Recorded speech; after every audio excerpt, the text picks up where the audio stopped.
Chapter 9.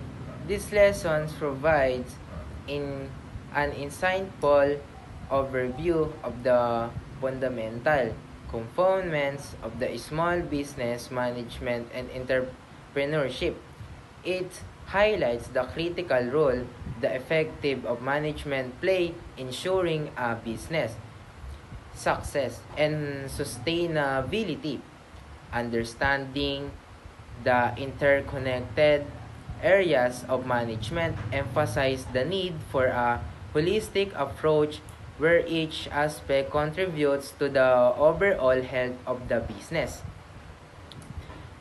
The explorations of entrepreneurship showcases the dynamic nature of starting and running a business, where creativity, risk, and innovations are essential. The emphasis on characteristics such as vision, adaptability resonated with me as these traits are crucial today fast-changing market and landscape.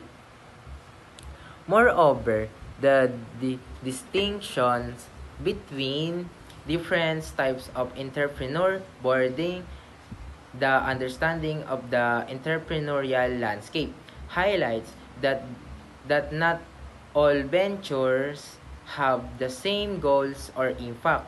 This insight is particularly valuable for aspiring entrepreneur as it encourages them to identify their own niche and objective.